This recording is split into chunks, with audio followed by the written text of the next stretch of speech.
Hey, what's going on, everybody? Welcome back to the Mind of a Minority. I'm Charles. Thank you for joining me. I'm going to make this one as quick as I can. This is about war between the United States and China. It's always going to be a sad thing to talk about, but before we get into it, sometimes I wonder, gee, how many people really know who China is? I mean, everybody knows, right? They're a communist country, they're authoritarian, we're in a trade war with them. That's where COVID came from, right? Yeah, all those things are true. But in order to understand the perspective of the people, it's probably a good idea to know a little bit about their history.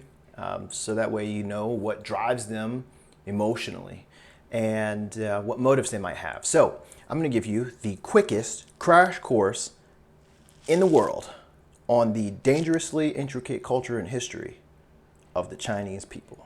Are you ready? Okay. So,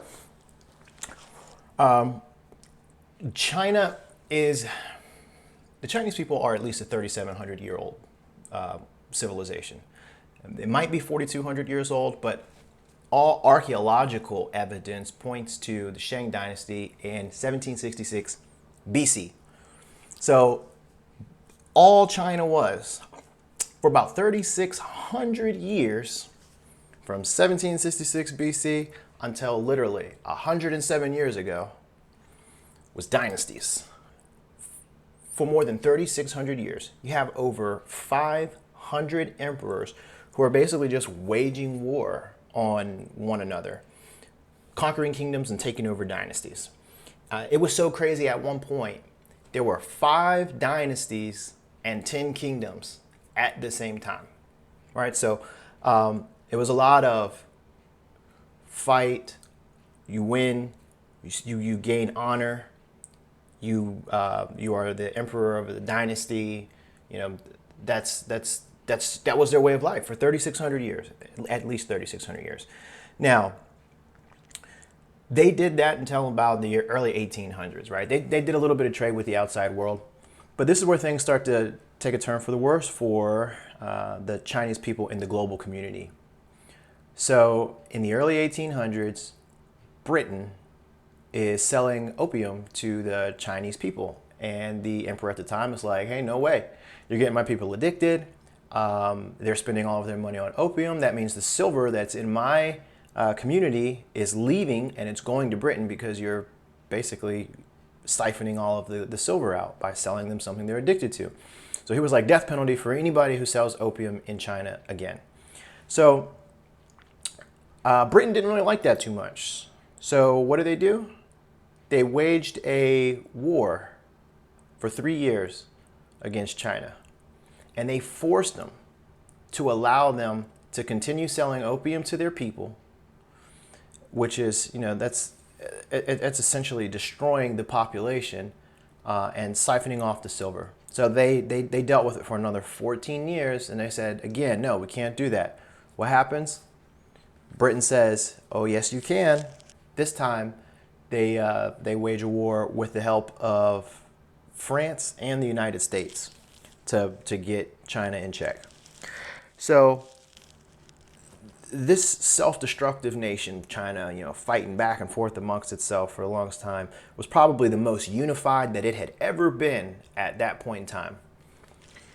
Well, that didn't last for very long. If you go from the mid-1800s, now it's around 1900, turn of the century, World War I's getting ready to start.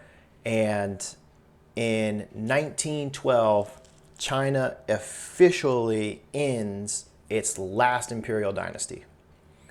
World War I begins. Japan wants to take advantage of China, so they give China an ultimatum. They say, you can do these 21 things, it's a big long list of stuff,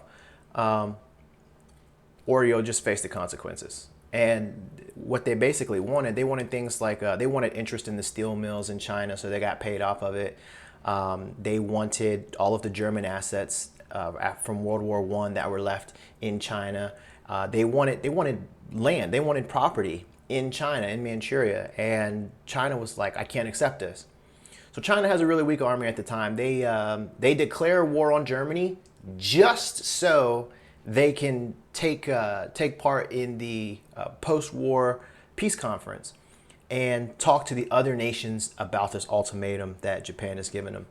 And if I recall correctly, it was France that was actually on Japan's side. It was like, oh yeah, that's okay. That's cool. They can do that. So poor old China, they couldn't find anybody to help them out. Shortly after, it was like 1931 or so. What does Japan do? Well, China didn't give them all that stuff. So Japan invades China in the Manchurian area. And, World War II is getting ready to break out at this point. Well, in China, they have not had a dynasty. So they've got two parties that are emerging. There's the Nationalists and the Communist Party. $10 says you can't guess which one wins.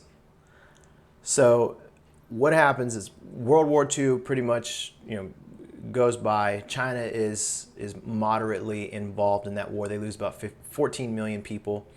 14 million is no small number, but still, it's China. It's a huge country, or a huge population. So anyways, World War II essentially goes by, and the Chinese Communist Party pushes the Nationalist Party out of China. They flee to the island of Taiwan. And this is the reason why China today believes that they have claim to Taiwan, because they have this principle that all of China is one. And so when the Nationalist Party went to Taiwan, they were Chinese people, so therefore Taiwan belongs to China, and the nationalists there need to just submit to the Communist Party. That's their logic anyways. So now that you've got the Communist Party in charge of everything, Mao Zedong in 1945 is pretty much the person calling the shots. And he's probably a smart guy because he put China onto a really good trajectory, even though what he did was absolutely evil. Life was plentiful in China. And anytime life is plentiful, that means that life is cheap. And so Mao Zedong said, look, we need to become a more industrialized nation so that we can hold our own against the likes of Britain and Japan and eventually one day, the United States, because nobody is helping us. And so Mao Zedong says so many people who work in agriculture now have to leave that job and go work in the basically industrialization of the Chinese nation. So he wants you making buildings, steel, infrastructure, things that the country is going to need in order to have a powerful economy and a stronger military. As a result, historians estimate that around 40 million people died from famine because of Mao's way of trying to get China to accelerate their rate of growth. So that was the first thing he did, was nationalizing the businesses. And I'll give you an idea of how fast they grew, because it's mind-blowing. In 1980, China's GDP was less than 300 billion. Their global GDP percentage was only 2%. And the money that that went through their hands in global trade was less than 40 billion. In 35 years, it went from 40 billion to 4 trillion. It increased by 100 times. The GDP went from less than 300 billion to 11 trillion. And the global GDP went from being responsible for 2% to 18%. So they're almost 1/5 of the entire global GDP, second strongest economy in the globe. Now, in 2018, if you use what's called the purchase power parity, which basically it accounts for the difference in values between currencies, so you can get a better idea of a country's GDP in comparison to another. China actually had a GDP that was $4.8 billion higher than the US. Now, China is on a roll from 1980 onward. From 2011 to 2013, China produced and poured more cement than the United States did for the entire 20th century. That means in 2 years, they made more cement infrastructure for their country than we made in 100 years. China is, I mean, they're a super state. Literally, by 2005, China was building the equivalent of, in square footage, of Rome every 2 weeks. They were building an entire city of Rome. They accomplished amazing feats. They built a 30-story skyscraper in just 15 days. They built a 57-story skyscraper in 19 days. Just recently, they made 2 hospitals housing 2,600 beds, and they did it in 2 weeks' time.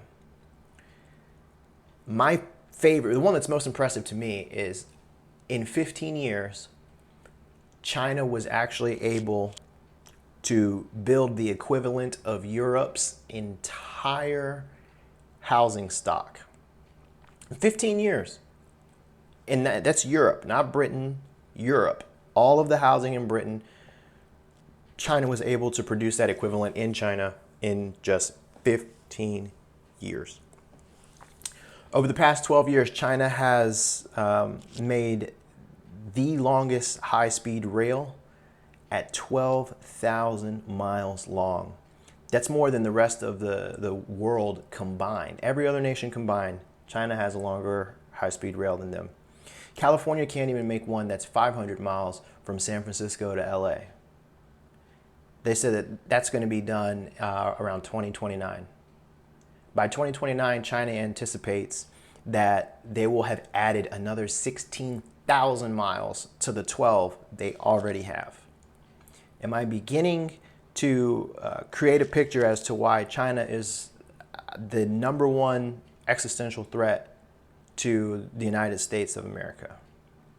So now that you have an idea of, what China went through becoming a nation, how it was treated by Britain, United States, France, Japan, you have a more encompassing Chinese perspective. I want to explain to you why I believe that war with China is not just likely, but it's imminent. So I'll give you five good reasons, really good reasons. I told you this was going to be pretty quick. All right, so reason number 1, the Wolfowitz Doctrine. Back in 1992, George Herbert Walker Bush was president, and a gentleman by the name of Paul Wolfowitz. He wrote, a piece of foreign policy that got leaked to the New York Times, and basically it said that the most important thing for the United States to maintain peace and safety is to, quote, prevent the reemergence of a new rival either on the territory of the former Soviet Union or elsewhere that would pose a threat on the order of that posed formerly by the Soviet Union. This is a dominant consideration underlying the new regional defense strategy and requires that we endeavor to prevent any hostile power from dominating a region whose resources would, under consolidated control, be sufficient to generate global power. So this whole doctrine was written up with the intent of stopping any other nation from acquiring the necessary resources to become a global power. China is well beyond that. They have trade routes established. They are trying to build high-speed rails that are more connected with other countries throughout Asia and I believe Europe. They have drastically improved their navy. China now has the biggest navy in the world, bigger than the United States. It's serious what China has been able to do in the past 40 years. 40 years. So reason number 2 that I believe war is absolutely going to happen is because Trump has created a space force.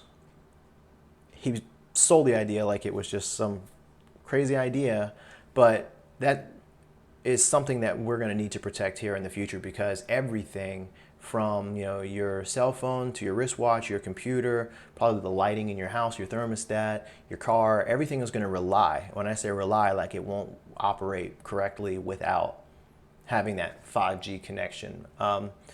5G is going to change the world in ways that you probably don't even understand unless you've actually like taken the time to look into what 5G is and what it's capable of. The capabilities of 5G are just so advanced that if China became the majority supplier of the technology, I mean, there's no telling what information they would be able to get their hands on, and there's no telling how they would be able to use that information in ways that we wouldn't even know they were using it. It's a scary prospect to think that another country is going to dominate the 5G space, and I believe it's up to 90 countries right now are ready and willing to accept China's 5G infrastructure through Huawei. It's crazy. So the 5G rollout is actually tied in there as the third reason for why we would go to war with China, in order to delay or prevent China from being able to roll that out. And that's why Trump blocked it here, because we don't want to use their system and then they have access to all of our state secrets, private data, personal data on all of the civilians. Look, we are already at war with China. It's just not a hot war. Now, reason number 4 that we're likely to go to war with China is because the economy that we have right now is it's no good anymore. It's bad. It's done. There's a lot of speculation. What we are living in right now is like it's like a hopium stock market. Everybody hopes that it's going to be better, but like the stock market doesn't reflect up to 30% unemployment. Nobody is going to football games, basketball games. The stock market does not reflect those things. The stock market is completely fake. I hope that each and every one of you understands that. And like when things crash and we need resources, China's going to be a great company to get those resources from. We're also very, very much interested in creating a central digital dollar, as is China. We want to make sure that we're the first country to roll that out. Future is going to be crazy because we're also going to be a cashless society. And that's going to have extremely interesting consequences, really, for everybody who deals with cash on a daily basis. Just you wait and see. The last one, as I explained in the past, China they have to look out for themselves, and they believe that Taiwan, they have rights to Taiwan. They believe that they have some rights to areas close to the Philippines.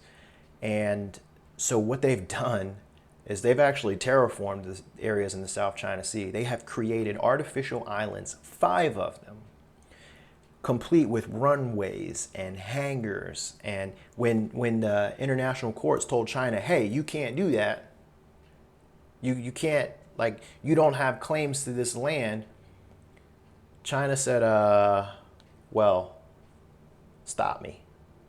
And they're digging their heels in.